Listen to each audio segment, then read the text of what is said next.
Prezados irmãos e prezadas irmãs, estamos diante de mais um estudo da Escola Bíblica Dominical da Igreja Evangélica Congregacional do Largo do Tanque.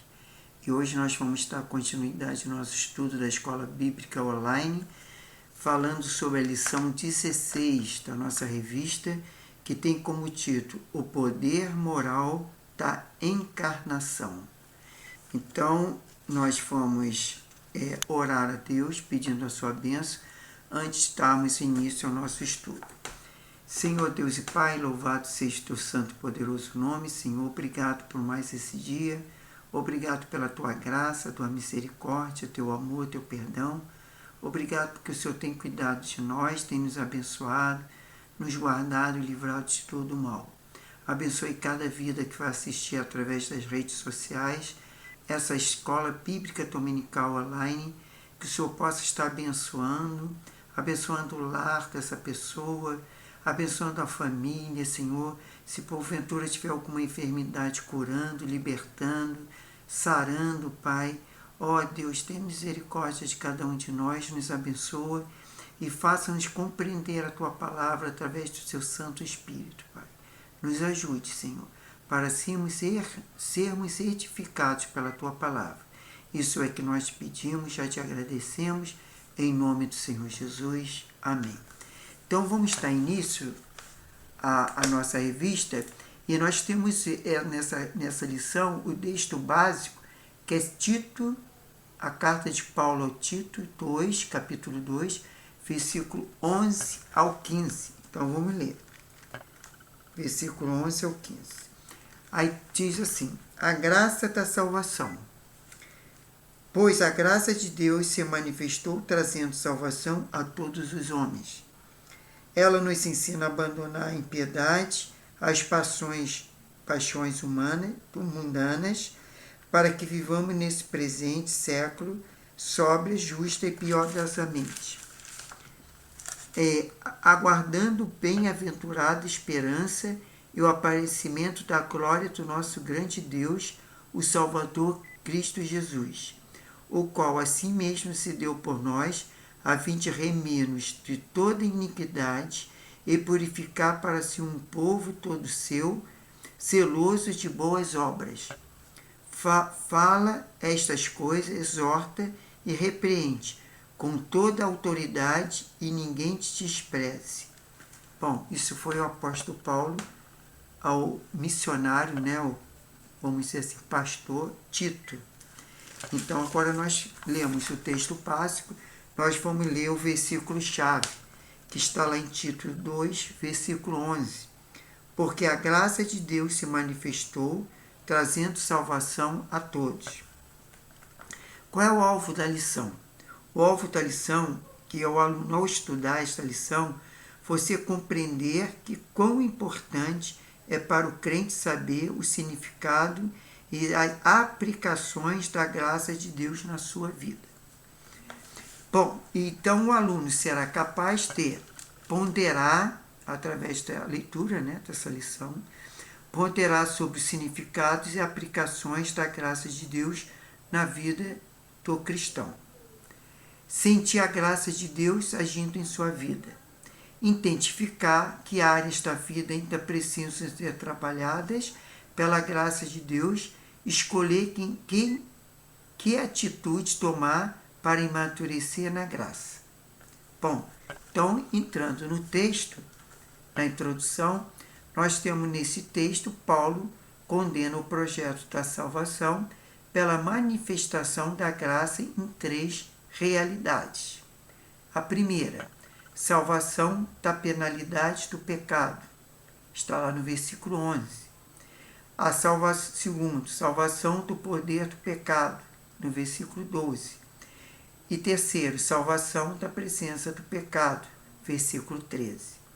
Logo, faz-se necessário compreender que foi também para elevar os homens a uma qualidade mais alta de vida que Deus interveio na história, mediante a participação de Jesus, e a graça de Deus é competente para operacionalizar plenamente esse processo, conforme Filipenses 1, versículo 6, e 2 Coríntios, capítulo 3, versículo 18. Bom, em Tito 2, 1 ao 10, Paulo nos descreve como deve ser a vida relacional, natural, diária e ética daqueles que são transformados pela graça. No versículo 11 ao 15, ele demonstra quais são as bases teológicas da mecânica de salvação, que possibilitam e conduzem um novo viver em Cristo. Número 1, agora em Eucarismo Romano, tem como título a manifestação da graça. A primeira base teológica de Paulo para a salvação, a vida ética, santa, pura, abençoada e glorificada, e que é a graça de Deus, se manifestou salvadora e transformadora entre nós e todos os homens. Agora podemos e precisamos viver um novo estilo de vida, conforme Tito 2, versículo 12. Esse é o fundamento teológico para uma vida reta. A graça sempre existiu, mas aprove ao Senhor manifestá-la no tempo e na história, conforme João 1, João 1, de 1 ao 14. Ele se tornou presente, rompeu as trevas e fez raiar o sol da justiça, esperanças de Deus sobre nós. Como os raios solares, ela é competente para dissipar as nossas trevas. O frio da solidão e da culpa quebrando os grilhões e nos prendem. A manifestação da graça é militante, é atuante, para nos mostrar uma nova direção. É mais do que sentimento, qualidade, atributo, ação e ação, obra, pessoas, é Jesus, aquele que se voluntariou a vir e viver entre nós, tão próximo que foi possível tocá-lo, trazendo consigo o Pai e os mais ricos e os poderosos favores, conforme 1 João 1, versículo 1 ao 4. Pela sua vida, seu ministério e sua morte, ressurreição e promessas, podendo ter vida e vida em abundante, conforme João 10, 10. Tudo isso é graça, oferecida por graça. Perceba comigo alguns aspectos dessa bendita, entre aspas, epifania, fecha aspas. Número 1, número ordinal, a origem da graça. Como o próprio texto é claro e nos descreve, a graça tem uma origem na pessoa de Deus. Ele é intencional e possui a primazia no projeto de intervir em nossas trevas, nossas misérias e morte, conforme 1 João 4,19. Partiu do Senhor nos revelar o caminho, a porta, a saída, a vida, o perdão e a esperança e a luz, conforme João 14, 6, versículo 9. 6 e o 9. Levando-nos a compreender que não temos um Deus que não se importa ou muito menos que não possa redimir nossas vidas. Número 2. O perfil da graça. Essa graça bendita possui propósito, capacidade, característica e essência. Sua natureza é salvar. Jesus é aquele que traz salvação, conforme Lucas 19, versículo 10. Número 3. O alcance da graça. A ação intencional de Deus em manifestar salvação a todos os homens não significa que todos indistintamente serão salvos. Sem Cristo, como pensam os universalistas. O texto, na verdade, descreve a abrangência desse projeto. Ele trata do alcance do resgate de todos aqueles que creem em Jesus, conforme João 3,16. É aquele versículo que fala que Deus amou o mundo de tal maneira que deu seu próprio Filho unigênito para todos aqueles que nele crêem não pereçam, mas tenham a vida eterna. Em Cristo, a salvação é oferecida a todos, inclusive a escravos, conforme título 2,9, e pecadores, conforme Romanos 3, 23 e Romanos 5, versículo 8, tomando um só corpo que precisa amar e edificar-se. Número 4. A presença da graça. Jesus é o maior presente de Deus ao homem. Sua vida é forte, de dávida indescritíveis. Agora podemos compreender a dimensão do amor do Pai pelo sacrifício do Filho em favor de pecadores. Número 5. O propósito da graça. A intervenção de Deus por meio de Cristo tem a finalidade de nos levar a viver uma vida que o honre, glorifique e sirva, resgatando o que estava perdido como nós. Número 6. O resultado da graça. Apesar de quão corrompido, obstinado, morto, tomou-se o homem o seu contexto de existência após o pecado, e o resultado da ação de Deus nos mostra a competência do Pai para nos regenerar em Cristo. Possuímos nova natureza, por causa dele podemos viver. Bom, a primeira carta pastoral para hoje, que o autor coloca na lição, é uma pergunta. Você vive uma nova vida regenerada pela graça transformadora de Cristo? Que frutos dessa graça são perceptíveis em sua vida? Isso cada um vai se responder para si. Vamos lá, número 2. A pedagogia da graça. Segundo base teológica de Paulo, mostra que a graça salva e ensina. Ela personifica, chamando-o de mestre, que disciplina, corrige e nos coloca numa forma de pensar e proceder, conforme Hebreus 12, do 4, versículo 4 ao 13. Número 1. Desse item 2, Nós estamos no item 2, isso mesmo. Item 2. Vamos lá. Número 1. A maneira negativa.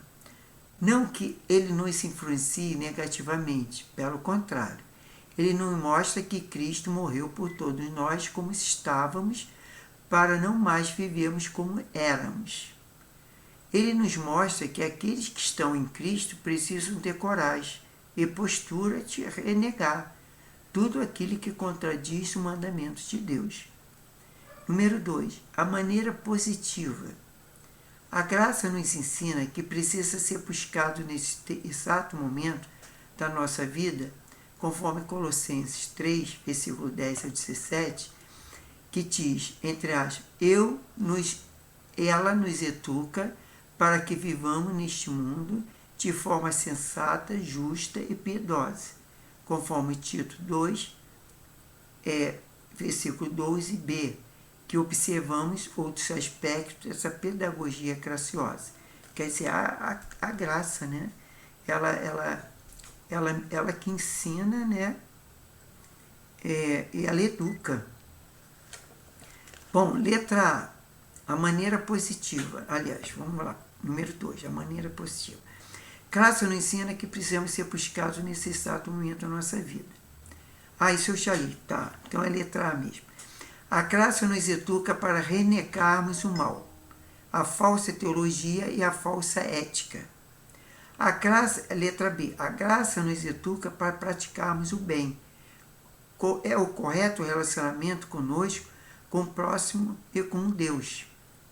Letra C. A graça nos educa para guardarmos a manifestação da glória do nosso grande Deus e Salvador, Cristo Jesus. Segunda carta pastorais para hoje. Olhar para aquilo que Deus fez em Cristo no passado e fará no futuro. Serve para que hoje e agora, neste exato tempo de nossa vida, abracemos todos os preceitos do Senhor para a nossa fé, conforme Colossenses 3, do versículo 1 ao 4. Agora vamos lá. Número 3 é o algarismo romano, que tem como título a manifestação da glória. Cristo veio pela primeira vez para nos salvar, e a segunda, a última vinda, será para concluir esse processo. Número 1. Ele não terá tão certo, ela será tão certa como foi a primeira. Está falando da graça. Jesus é um personagem histórico. Sua primeira vinda é fato. Não, é a questão da vinda de Jesus. Ela será tão certa como foi a primeira. Quer dizer, a sua vinda não é a graça. Desculpe, foi erro. Número 2. Ela será tão poderosa como foi a primeira. Olhar para aquilo que Deus fez em Cristo no passado e falar no futuro serve para que hoje e agora, nesse exato tempo de nossa vida, abracemos todos os preceitos do Senhor para a nossa fé.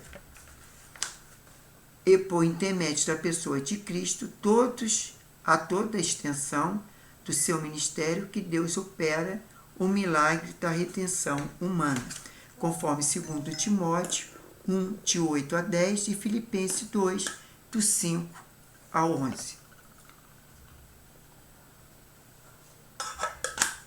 Número 3. Ela será tão reveladora como foi a primeira. A segunda vinda será de Cristo glorificado. Nesse verso, o apóstolo faz uso de vários termos para demonstrar que Jesus é tão plenamente divino como Jeová, o Pai. Número 4. Ela é tão orientadora como foi a primeira. O argumento teológico de Paulo para vivermos uma nova vida nos desafia a olharmos para os 2 pontos. Primeiro, para o que Deus fez em Cristo no passado. E segundo, para aquilo que Ele fará por intermédio de seu Filho no futuro. Conforme Gálatas 5, versículo 1 ao 5. Número 5. Ela já pode ser fonte de deleite como foi a primeira. Quando nossa esperança é bendita, é fonte de bênção, felicidade, deleite e glória. Número 6. Ela precisa ser tão desejada como foi a primeira. Gênesis 3,15, a primeira profecia sobre a pessoa, a manifestação é a obra de Jesus. Ela foi feita dentro de um contexto de libertação. Nunca uma pessoa foi tão desejada como o Senhor. O seu nascimento trouxe muita alegria por causa de todas as bênçãos reveladas. Então vamos para a terceira carta pastorais para hoje, que é uma pergunta também. Você aguarda com esperança a gloriosa segunda vinda de Jesus? Como demonstrar isso? Crescer na graça, como demonstrar. Claro que a gente aguarda, todo cristão aguarda a segunda vinda de Cristo, para vivermos eternamente e não sofrermos mais, que esse mundo que nós vivemos a gente sofre, Jesus mesmo falou, no mundo tereis tribulação, mas seja firme e forte, Ele venceu o mundo, e tenha bom ânimo, temos que ter bom ânimo. Número 4, o ministério da graça. A última base destaca que pela graça todo homem pode receber não somente a maior de todas as bênçãos, a salvação, mas também a mais nobre de todas as tarefas, a proclamação do Evangelho, conforme Mateus 28, do versículo 18 ao 20. Número 1. A tarefa de proclamar.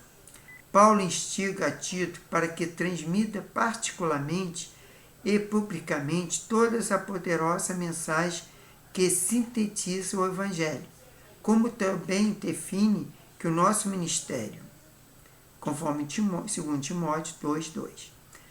Número 2. A tarefa de repreender. O Evangelho que precisa ser programado é o mesmo usado para a evangelização, a repreensão e a edificação, conforme 2 Timóteo 3, versículos 16 e 17. As pessoas precisam saber que viver é ir ao encontro de nosso grande juiz, conforme João 5, 22. Todos nós seremos julgados.